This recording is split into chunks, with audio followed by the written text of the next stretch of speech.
ಬಂದಿರ್ತಾರೆ, ಆಲ್ರೆಡಿ ಮನೆಯನ್ನು ಶುರು ಮಾಡಿರ್ತಾರೆ, ಮಧ್ಯಭಾಗದಲ್ಲಿ ನಡೀತಾ ಇರುವಾಗ ಅವರಿಗೆ ಸಮಸ್ಯೆಗಳು ಎದುರಾದಾಗ ಅವರು ಕೇಳುವಂತಹ ಪ್ರಶ್ನೆ, ನಾವು ಮನೆ ಶುರು ಮಾಡೋಕ್ಕಿಂತ ಮುಂಚಿತವಾಗಿಯೇ ಮಾಡಬೇಕಾದಂತಹ ಪೂಜೆಗಳನ್ನು ಮಾಡಿಲ್ಲ ಅಂತ ಹೇಳಿ. ಈಗ ಅರ್ಧದಲ್ಲಿ ಆಗಿರುವಂತಹ ಮನೆಗೆ ಯಾವ ರೀತಿಯಾಗಿ ಪೂಜೆನ, ಅದಕ್ಕೆ ಪರಿಹಾರ ಏನಾದರೂ ಇದೆಯಾ? ಹೌದು, 100% ಪರಿಹಾರಗಳಿದೆ. ಯಾಕಂದರೆ ಕೆಲವೊಂದು ವಿಚಾರಗಳಾಗಿ ಕೆಲವರು ನಂಬಿಕೆ ಇರೋದಿಲ್ಲನೋ ಅಥವಾ ಸಮಯ ಇಲ್ದಿರನೋ ಏನೋ ಪೂಜೆ ಮಾಡದಲೇ ಇರ್ಬೋದು. ಯಾಕೆಂದರೆ ಯಾವುದೇ ಒಂದು ಮನೆ ಕಟ್ಟುವಾಗ ಸ್ಥಳ ಶುದ್ಧಿ, ಭೂಶುದ್ಧಿ ಅಂತ ಆಗಲೇಬೇಕು. ಶಂಕುಸ್ಥಾಪನೆಗಳನ್ನು ನಾವು ಮಾಡ್ಕೊಳ್ಬೇಕಾಗುತ್ತೆ, ಭೂಮಿ ಪೂಜೆಗಳನ್ನು ಮಾಡ್ಕೊಳ್ಬೇಕಾಗುತ್ತೆ.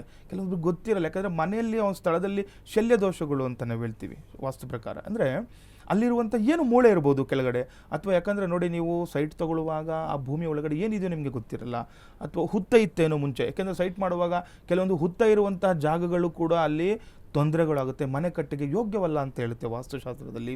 ಅಥವಾ ಬೇರೆ ಏನೋ ಇರ್ಬೋದು, ಯಾವುದಾದ್ರೂ ಪ್ರಾಣಿಗಳ ಮೂಳೆ ಇರ್ಬೋದು, ಅಸ್ಥಿಗಳಿರ್ಬೋದು ಜಾಗದಲ್ಲಿ.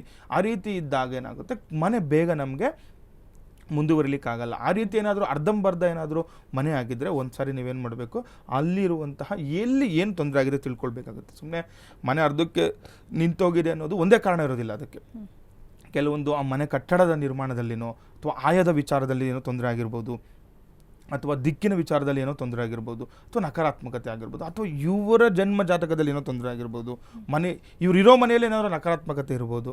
ಅಷ್ಟರಿಂದ ಯಾಕೆಂದರೆ ಒಂದು ಶುಭ ಕಾರ್ಯ, ಮನೆ ಕಟ್ಟುವಂಥದ್ದು ಮನುಷ್ಯನ ಜೀವನದಲ್ಲಿ ತುಂಬ ವಿಶೇಷವಾಗಿರುವಂಥ ಶುಭ ಕಾರ್ಯ ಅಂತ ನಾವು ಹೇಳ್ತೀವಿ.